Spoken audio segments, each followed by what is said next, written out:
Once again, palakpakan po natin sa Lord. So, we're going to have the Word of God coming from the book of Mark. Sa panahon ito, sa book of Mark, dito na, ang sitwasyon na ito, ang scenario na ito, dito na magsisimula yung mission ni Christ as 30 years old. Now, sa verse 1, sa chapter 1, John the Baptist baptized Jesus Christ. At siya ay nakilala. At sumunod doon, tumawag siya ng mga disipulo. Starting with Andrew, Peter, John, and James. After that, humayo si Lord, sa chapter 1, at pagaling siya ng mga may sakit, ng palaya ng mga masasamang spirit. And then, nakilala siya ng mga tao, naging tanad siya. At yung mga tao, when si Lord ay nasa lugar nila, Galilee, no? Yung mga tao ay pumunta. Sumugod silang lahat, parang may ayuda. Uso ngayon ng ayuda, tama ba? Sino nakatanggap na ng bigas dito? Nakatanggap ng 500. Uso ba? So parang ganun yung yung nararamdaman ng mga tao, kasi meron silang mga nabalitaan, no? They have heard that Jesus healed sick people. Nagpapalaya sa masamang spirito. At nagtuturo ng mga magandang bagay. And people became what? Curious. At pinuntahan na si Lord. At lahat ng may sakit, pumunta doon. Pinagaling ng Lord. Lahat ng sinasaniban. Tapos ang kamay dito ng sinasaniban. Wala naman. Punta tayo kay Lord. Na pumunta doon kay Lord. And then what happened? They have been healed. No, they have been freed by the Lord Jesus Christ. And then he came back to Capernaum. Okay, yun po yung ating pag-aaralan, but I entitled this one as the authority of the Son. Kikilalanin natin si Lord as the Son of Man. At ano nga ba yung meron siya? Okay, verse 1, pagbulay-bulayan po natin ang salita ng Diyos. Sabi doon, Jesus came back or returned to Capernaum after some days kasi ang dami niyang ginawa. Can you imagine? Nakwento ko naman na kanina. And it was reported that he was at home. Yan. Sana all nakapunta dun sa bahay ni Jesus Christ. He was at home. And during that time, sabi ko nga kanina, nagsimula na yung pagiging famous ng ating Panginoong Jesus. And what happens at verse 2? And many were gathered together, so that there was no more room, not even at the door. Tingnan natin yung lugar na ito. Let's imagine that this was the house of Jesus Christ. Punong-puno. At si Jesus Christ were talking or discussing or preaching the Word of God, at yung mga tao ay nagkakagulo. Kahit doon sa pintuan, ay wala na mapasukan. At even at the door, and he was preaching the word to them. Kasi alam na ng mga tao, bukod sa pagmamarites na gusto nilang makita si Jesus Christ, they believe that Jesus Christ can do miracles. Amen. And he really did miracles. And preaching the word of God. After that, verse 3, sabi doon, and they came, bringing to him a paralytic carried by 4 men.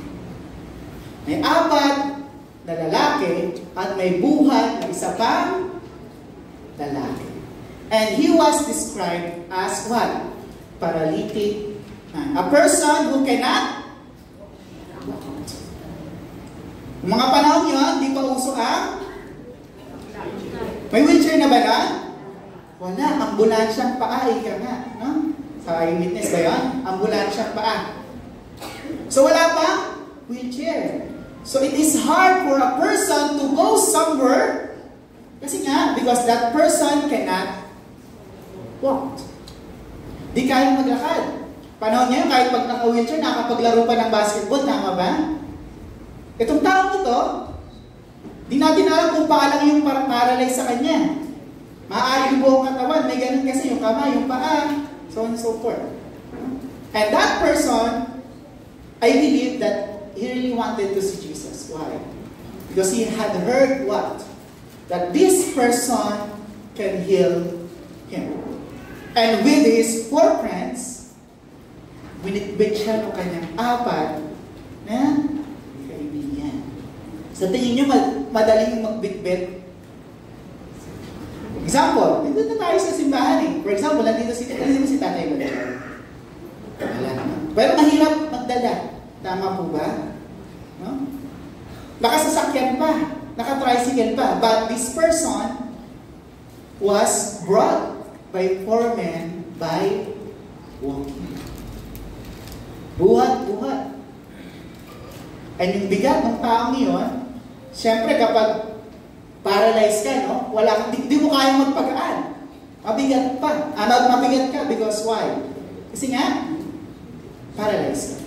May dinala yung ating paralyzed person doon sa lugar ni Jesus Christ. Tingnan natin sa verse 4. Kaya lang, there was a problem. What was the problem? And when they could not get near him because of the crowd, they removed the roof about him. Grabe naman to. Ang talino ba ng 4? Sa tingin nyo, maparaan sila. Anong ginawa? Dahil hindi makapasok, yung 4, hindi nila ma-present sa harapan ni Jesus Christ, itong paralyzed man, anong ginawa nila? They went up on the rooftop. Di ko alam kung anong ginamit nila. Sa Tagalog version, no? Binakbak yung roof. Siguro habang nagpipreach si Lord, parang may tumutunog sa taas. May alikabok na lumalaglag, may simento. Anong gumagalaw sa taas? Huh? And they removed it. At nakagawa sila ng butas. Nakagawa sila ng paraan para sa kanilang kaibigan. Huh? And what happened? And when they had made an opening, they let down the bed on which the paralytic lay. Dahil doon sa pagnanais ng magkaibigan, that their friend rather, to be healed by Jesus Christ, gumawa sila ng bagay na kakaiba. For example, si Pastor Robert, kinakatok mo. Pastor Robert, pag-pray mo yung kasama ko. Eh, hindi ko sumasagot si Pastor Robert. Anong gagawin mo? Sirain mo yung pinto? There's something not normal. Yung ginawa ng magkaibigan. And ibinaba nila yung paralytic man. Next. Verse 5. And when Jesus saw their faith, He said to the paralytic, Son, your sins are forgiven. Look at this one. Did the person who was paralytic ask for God's forgiveness? May sinabi na. God moves in different ways. Sometimes we need to ask God for forgiveness. But meron kahit gustong patunayan si Lord during that time. Automatically, nung nakita ng Lord, yung pananampalataya ng 4 na kaibigan, what did God say? Son, your sins are forgiven. Ano yung dahilan? What was the reason? Bakit din nila nung 4 na paralitiko? 4 na lalaki yung kanilang kaibigan. Because they wanted to be healed him physically. Pero ano ang unang nakita ng Diyos? He had to be healed spirit. And that person was healed by God through His forgiveness. Palakpakan po natin sila. Verse 6, sabi na, now some of the scribes were sitting there. Ito na. Sa isang istorya, hindi mawawala ang kontra. Ito na yung mga antagonist ng kwento. They were the scribes. Scribes were the people, sila yung maalam sa law, in teaching the law of Moses. Marami silang alam. At sila doon ay nakita nila. Nakiosyoso din sila. They wanted to hear what Jesus teaches rather, no? Anong nangyari? Nagkaroon sila ng pagtatanong sa kanila. Sila, bulungan sila. No? Parang pag nakikita niyo si Pastor Tom, ano ba pinagbubulungan niyo pag nakikita niyo ako? Wapo. Bukod po doon. Ano ba? So yan, nagbulong-bulungan sila. No? They were questioning in their hearts. Tingnan natin ito literally. No? Verse 7, sabi doon, why does this man speak like that? So nagkaroon na sila ng pagtatanong. At yung pagtatanong nila, meron ng kasamang ano? May inggit na yan. No? Meron ng pagmamataas yan. Kasi dapat sila yung bida, ang naging bida, itong si Jesus Christ. And what happened? Sabi nila, why does this man speak like that? He is blaspheming. Sa Tagalog? Nanlalakit. Ano ba? Nangaalimpusta. Kalapas. Tanganan. Who can forgive sins but God alone? Sino makakapagpatawad ng kasalanan? Tama ng Diyos lamang. Actually, tama sila. Ang Diyos lamang ang kayang makapagpatawad ng kasalanan. But what they did not realize that God was already in front of them. Nasa harapan ng nila ang Diyos. The problem is they could then believe that that person ay nasa harapan nila. No? Sino ba itong tao nito? Na dumating sa lugar na ito at ang mga tao sa paligid nagkagulo. No? Verse 8, and immediately, bigla-bigla, Jesus, perceiving in His spirit that they thus questioned within themselves, said to them, why do you question these things in your hearts? Bakit kayo nagtatanong ng mga bagay-bagay sa inyo? Tinanong niya yung mga scribes. Then verse 9, which is easier? To say to the paralytic, your sins are forgiven, or to say, rise, take up your bed, and walk? Dahil yung mga tao ito, ay somehow ay nag-iiskandalo na. Nakaisip ang Lord para mahinto yung mga tao ito. Jesus Christ asked a question. Ano ba ang mas madali? Sabihin sa tao ito na ang kasalanan niya ay napatawad na, or tumayo ka at kunin mo ang iyong higaan at tumayo ka. Which do you think is easier, mga kapatid?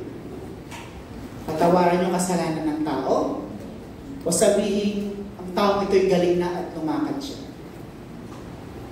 So yung mga tao nag-isip-isip. Ano ba? Ano ba mas madali? Sa tingin niyo, mga kapatid, ano ang mas madali? Wala. Walang madali. Hindi kaya ng tao na magpatawad ng kasalanan ng tao. Hindi kaya ng tao ang magpagaling ng lupo.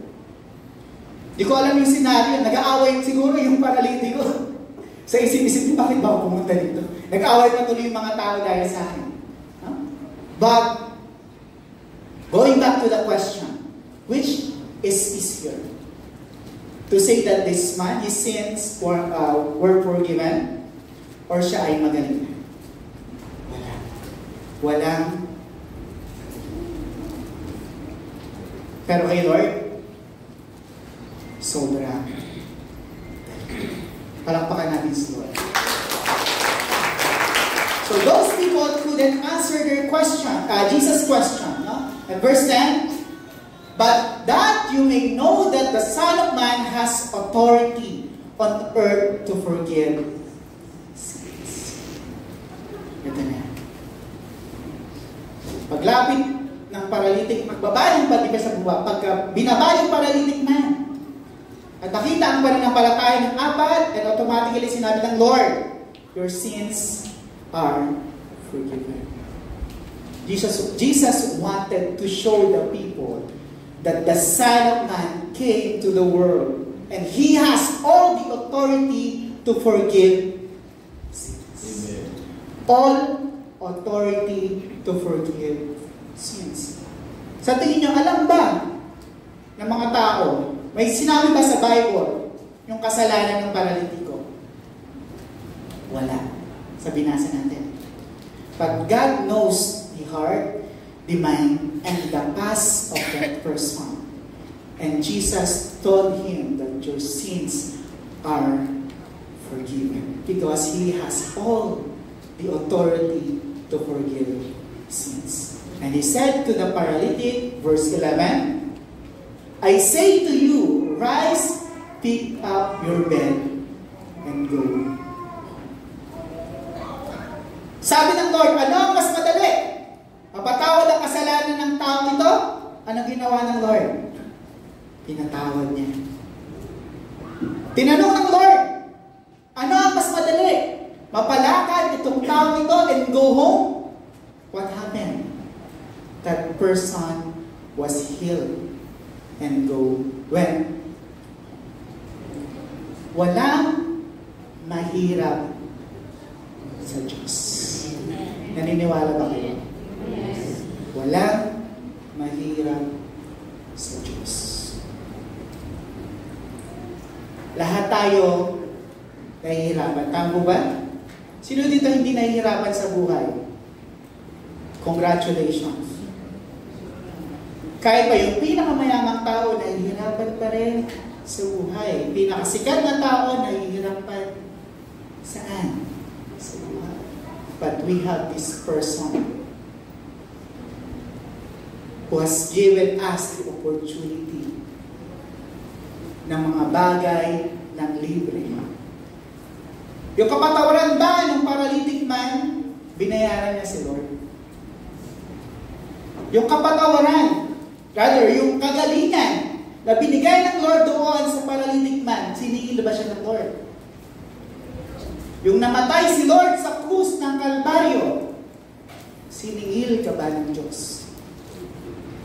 Really? And that is the authority of the Son of God. Only God can do that. Do you believe in that? Amen. Palakpakan mo natin sila. Point mo natin, ano yung makikita natin dito? Jesus has the authority on earth to forgive sins. Siya ang may kapangyarihan na makapagpatawad ng kasalanan. At ng kahit anong kasalanan. Hindi lang pagnanakaw, hindi lamang pagsisinungaling, hindi lamang pangangalunya, panginis, pang-aasar, pambubuli so on and so forth. Lahat ng uri ng kasalanan ay kayang patawarin ng Diyos.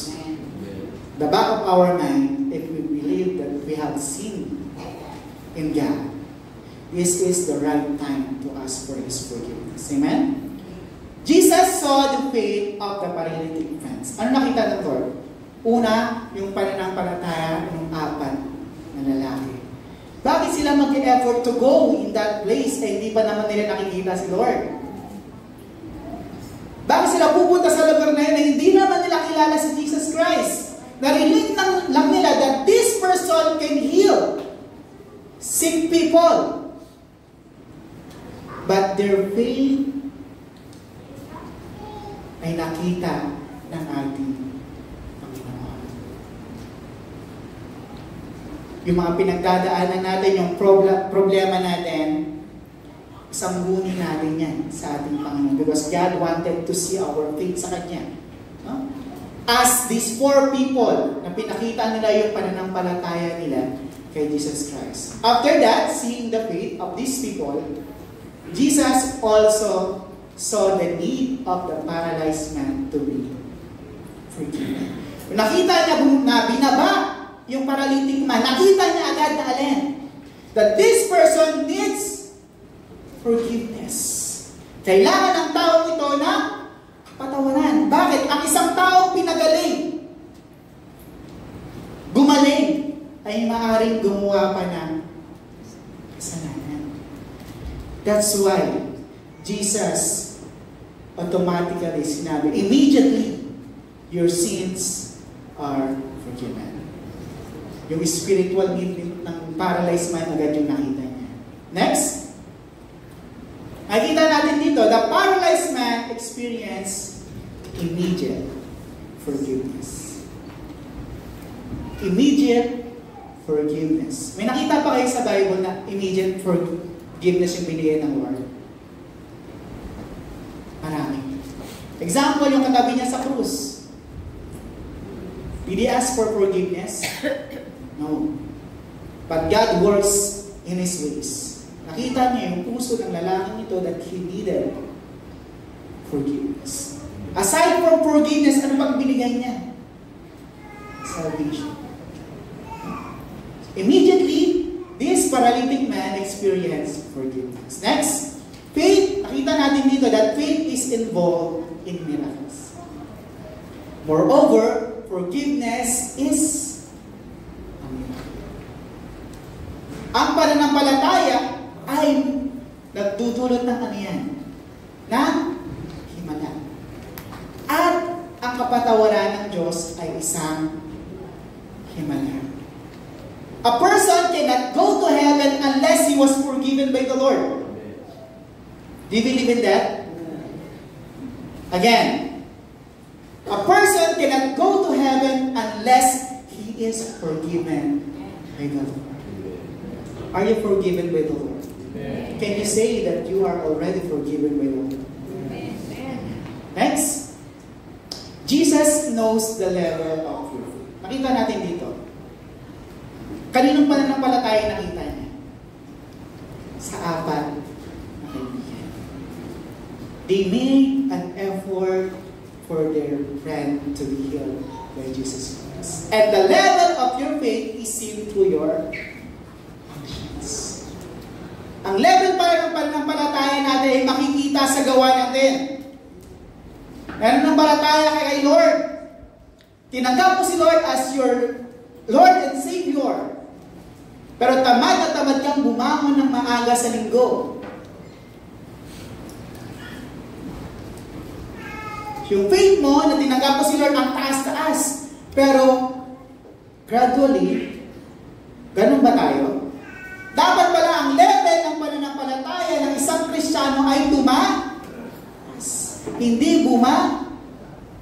So paano yun makikita? Nakita yan doon sa ating mga ginagawa. Hindi lamang sa ginagawa natin sa pamilya natin, kundi sa ginagawa natin para sa ating pamilya. Palakpakan natin si Lord. What else can we see in the passage? No? Jesus has the authority over people. Kanina, authority to forgive sins. Now, He has the authority over people. Ano makikita natin doon? So, binasa natin ganyan. Jesus saw and knows your heart and thoughts. Alam ng Lord yung puso ng mga eskriba. Nag-aalinlangan sila, naiigit sila, na ang taong ito ay kaya magpagaling ng mga may sakit. Kaya magpatawad ng kasalanan. Sino ba to? Sabi nga nila, Diyos lamang ang kayang magpatawad ng kasalanan. And they were right. Diyos lamang. At kaharap na nila yung nagpapatawad ng kasalanan. Ngayon ba, kaharap na natin ang nagpapatawad ng kasalanan? Hindi po ako Because God is everywhere. And He forgives. Alam niya yung puso mo, alam niya yung nasa isip mo. Alam ni Lord yung sinasabi niyo sa akin habang nagtuturo ako dito. At alam ni Lord yung sinasabi ng isip ko habang nagtuturo ako dito. Because He knows everything in us. And then, ano pa? And He is the Son of Man. Ano yung Son of Man? Meaning ng Son of Man, ang Diyos ay bumaba bilang Diyos at nagkatawang tao. To show His messianic purpose. Ano yung messianic purpose? Magligtas ang tao at the same time, siya yung magja-judge sa ating lahat. He will be the greatest judge na magsasabi ng mga bagay na ginawa natin. Yung nabubuhay ka, ito ka. Nung nabubuhay ka, ganito yung ginagawa mo. Love na love ka ng mga tao, hate na hate ka ng mga tao. He will judge us sooner. And He has, as the Son of Man, has the authority over us. Third po, Jesus has the authority to make miracles. Nakagawa na ba ng himala ang Diyos sa buhay? Amen. Ako bago ako makagraduate, regular student po kasi ako. At first year, after that, nag-stop ako for 2 years. And yung mga teacher ko, when I was in first year college, umalis sila. Wala na dun sa school. But I have to find them para makakuha ko ng grade. Yung isa, nagtuturo saan? Sa Ateneo. Ay, ako itakot na takot pumunta sa Manila. Kasi di ako sanay. Yung isa, pumunta sa gantong school, principal na, so on and so forth. Lord, gusto ko makagraduate. Anong kailangan kong gawin? Paano ko kahanapin yung mga taong ito? And believe, maniwala kayo sa hindi. That person who taught or who teaches in Ateneo, ang bahay pala niya sa Santa Maria, Bulacan lang. Then I found her at binigyan niya ako na that's the miracle that God had done sa buhay ko. And mas marami pa, and I believe that mas marami pang miracle at kakaiba yung ginawa ng Lord. We have here a living testimony, Pastor Chua. Lagi siyang nagsasabi, praise God, praise God. Masakit ang pa, pero nasan siya? Nandito kasi gumawa ng miracle ng Lord. We have Tatay Oka, we have Tatay Melchor, we have Pastor Boy, na basket ang mata. Palago ang mata. Ang tuhod, pastora, so on and so forth. Maraming may sakit dito.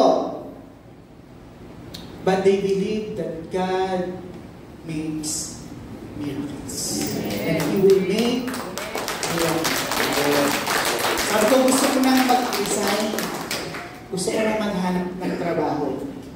Mas magandang trabaho, mas malaking kita ng mga Panginoon. God, gusto kong yumaman. Sino gustong umirap dito? Lahat tayo gusto nating yumaman. Pero kung isipin natin, parang ano bang dapat kong gawin? Kailangan ko bang mag-invest sa kung ano-ano? Kailangan ko bang magnegosyo para kumita? Kailangan ko bang magtrabaho, maghanap? Na-realize ko, there is only one answer to my question. Believe in Jesus. Because He makes miracles. Palapakan natin si Lord. Palapakan natin ba? In chapter 1 to 2, si Lord, nakita natin, He really did miracles. Lahat ng uri ng sakit pumunta sa Kanya. Lahat ng inaalihan ng demonyo, 1, 2, 3, 4, 10 demonyo, libo-libo, kayang pagalingin ng Lord. What else? He healed man with unclean spirit. What else? Healed sick people with various diseases. What else? Cleanse the leper. May lumapit pa sa kanya. Noong panahon yun, bawal lumapit ang isang may ketong sa kahit kanino. Kasi hawa ka automatically. Pero yung taong ito, lumapit kay Lord at hindi niya nilayuan. Bagkus, maybe, di literal na kasulat, but we believe how God loves people. Yung may ketong na to, lumapit sa Kanya, pinagaling niya. Ang Diyos hindi namimili. Hindi namimili ang Diyos na pagpalain, pagalingin. Hindi lamang mayayaman ang pinagpapala ng Lord. Hindi lamang mayayaman ang pinapagaling ng Lord. Hindi lamang yung may kilala. Ang kayang pagalingin ng Lord ay lahat. Amen. Lahat tayo ay kayang pagalingin ng Lord. Because He makes miracles. No? What else? Anong nakalagay ka? Heal the paralytic, sabi nasa natin kanina. And, nakita ng Lord, Jesus saw the need of the paralytic to walk on His. Pinagaling spiritually, pinagaling physically. Bakit kaya yung mga naglilingkod kay Lord, hindi agad niya pinapagaling? Naglilingkod sila kay Lord. Dapat sila yung mauna. Nagtanong ka po ba, Pastor Robert? Yes. Bakit hindi ako yung pinapagaling ng Lord? Bumumunta ako sa Bicol, sa Leyte, Dumaguete, sa Baguio, sa ibang bansa. Pero lagi akong ina-arthritis. Malabo yung mata ko, masakit yung tuhod ko. Bakit hindi kami yung pinapagaling mo, Lord? Bukod sa kain ng kain.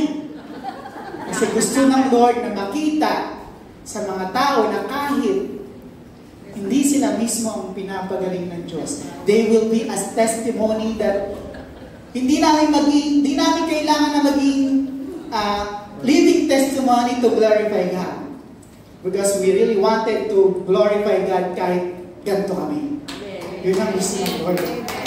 Kahit na masakit ang tuhod mo, may tama ang balikat mo, lagi kang may pagpiksa sa kilikili, sa singit, tumutugtog ka pa rin ng gitara.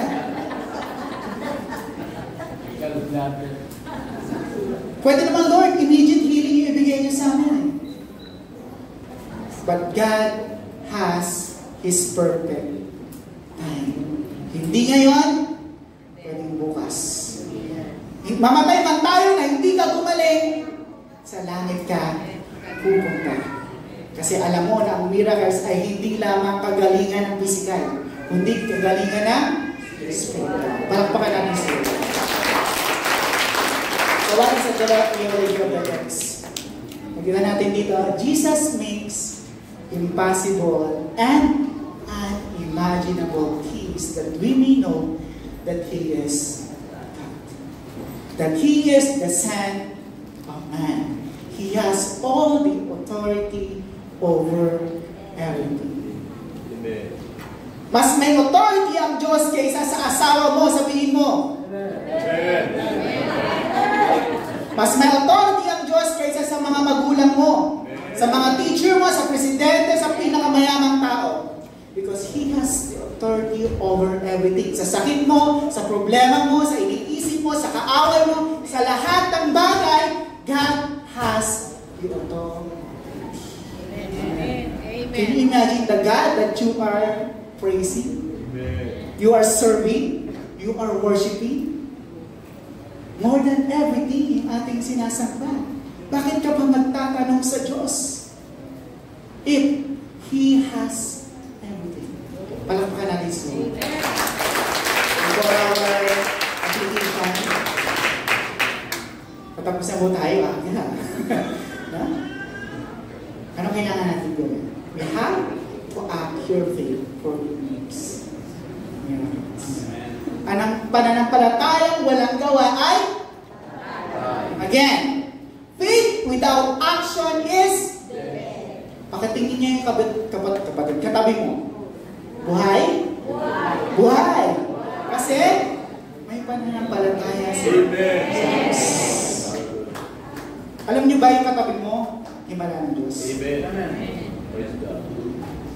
Grabe yung mapapanood mo sa Facebook. 14 year, ilang taon. Mga dalaga, sinilit sa akin. Ang tawag doon? May gulong? Maleta. Tama. Sa English? Yun. Hinati-hati. Yung iba, nagta-traffic enforcer lang sa kasahan. Yung iba, nagmamaneho lang, aksidente. Yung iba, natutulog lang, hindi na. Yung iba, nag-asawa lang, hindi joke lang. Yung iba, wala na dito. Walang sakit, walang kaaway, pero hindi na nagising. Kaya yung katabi mo, isang himala ng Diyos. So we have to act our faith because it creates what? Miracles. Next, ito yung kailangan din natin mga Kristiyano. Ang mga Kristiyano dapat hindi stagnant, hindi umaagos. Kasi ang tubig na hindi umaagos, bumabaho. Lamok. May mga kitikiti na yan. That's why we Christians, we have To what? To level up our faith to God. Ako naniniwala ako, someday, magkakaroon ako ng maraming pera. And I will help people. And I will help the church. So kailangan natin. We have to level up our faith. Kahit pagod ka na, gigising ka ng umaga, alam niyo po ba, alas 3 ng madaling araw, nagsisigawan yung katabi naming resort, hindi resort, yung mga kabataan din sa resort. Kala mo may gera, nag-aaway. But I have to wake up early in the morning. Hindi sa pagmamalaki, I am always the earliest in the church. Bakit? Because I am leveling up my faith to Jesus. Amen. Parang hindi ka niniwala, no? Christians must have this kind of mindset. Dapat level up natin yung pananampalataya. Kung isa lang ministry mo, dagdag ka. Kasi may kaya kang gawin sa simbahan. Kung wala kang ministry, humakbang ka na ngayon pa lang. And I swear, kikilos ang Diyos sa buhay. Next, last na po ata ito. Ito yung isang nakakatuwang bagay. You have to find friends who can bring you on the rooftop. Meaning, people who bring you close to Jesus. Amen. Natutuwa ako dun sa mga barkada dito, mga boy band, hello! Lagi silang magkakasama. Sama-sama sila. Pag wala isa, wala din sila. And si Ate Grace is a living testimony ng kaibigan niya ay nilapit siya sa Diyos. Isa na siya sa nag-finance. Di ba nag-finance na gaano tawag na ito? Part of the finance team. Nasa ushering department siya. Pero dating hiyang-hiya siya manahimik. Because there are people who encourage them to be closer to Jesus. Amen. Pag inaya ka ng barkada mo, huwag ka na magsimba. I swear, huwag kang magpa-influensya. If someone says that you don't do this, magagalit si Lord. Believe them. Kasi magagalit si Lord. Bakit ka gagawa ng bagay na ikagalit ng Lord? Na puro na lang ganyan. Pero ang kaibigan pala nilalapit ka kay Lord is the best friend aside from Jesus Christ. You can ever makita ng Lord yung apat na lalaki na nagmamahal sa Diyos at nagmamahal sa kanilang kaibigan. And they brought them to Jesus for healing, physical healing and spiritual. Ang sarap na. Ang sarap sumamba. Ang sarap magpagod, maghirap. Wala nang iyakan, umiyak na ako last time. Sumasamba, naglilingkod ka sa Diyos na mahal ka. Amen. Amen. Let's worship the Lord. Let us sing the heart of worship. Hallelujah. Mabuti ang Lord. Amen. And hindi aksidente na nandito ka. And God wants you to hear that message. Alam niyo yung authority ng Lord, hindi forceful. Ang authority ng Lord, may pagmahal. Lord, maraming salamat. And this is our heart, Lord. We are offering our hearts, our minds to you. Salamat po. Let's worship Him. Jesus.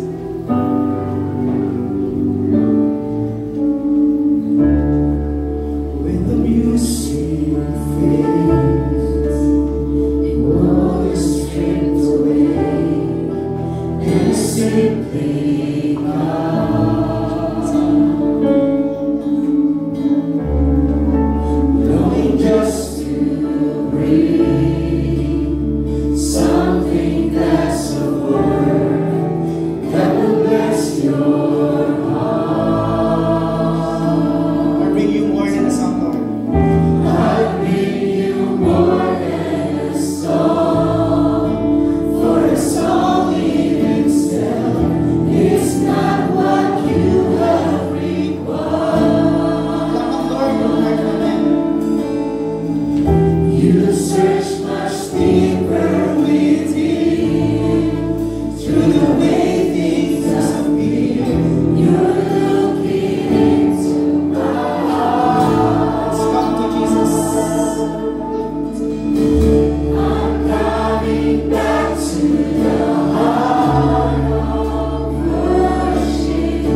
It's not about us. It's not about them. It's all about you, Jesus.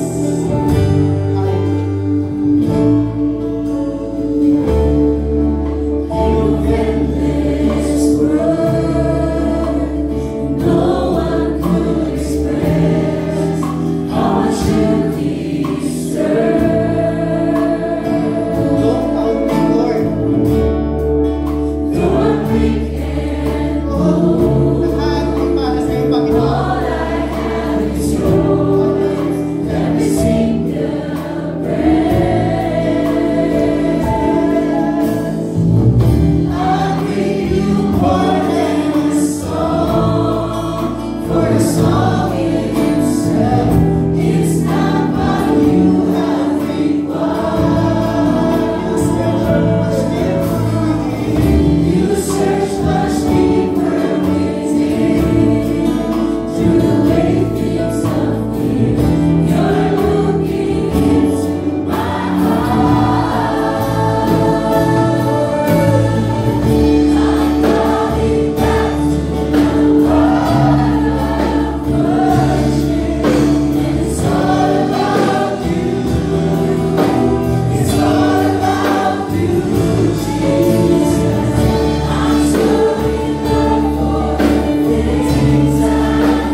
With all your hearts. Coming back to the heart of worship. And it's all about you. It's all about you, Jesus. I'm sorry, Lord, for the things I said. It's all about you. It's all about you, Jesus.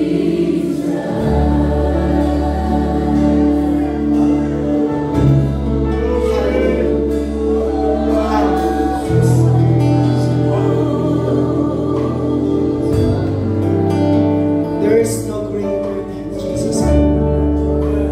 Walang higit sa Diyos at sa pag-ibig ng Diyos. And we want you to experience the love of God, the forgiveness of God right now. Talk to Him and ask for forgiveness. Huwag mong isipin yung alam. Just you and Jesus. Lord, sorry for the things we have done, Panginoon. Hindi ka nalugod. But thank you for the privilege. Thank you for the blessing. Thank you for the miracle of forgiveness, Lord. Though we are not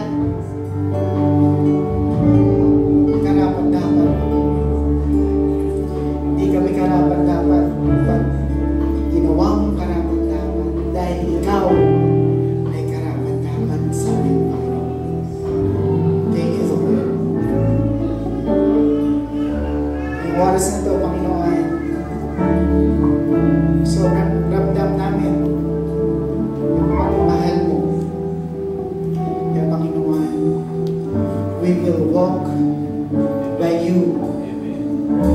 We will level up our faith because we have seen how much you sacrificed for us, how much you love us, how much graceful you are, Lord. Thank you, Lord.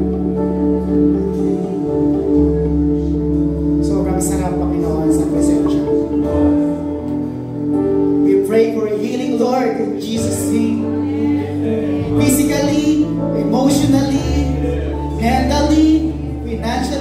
Lord, lahat, Panginoon, we are claiming and we are declaring healing and forgiveness in Jesus' name. In Jesus' name. This is what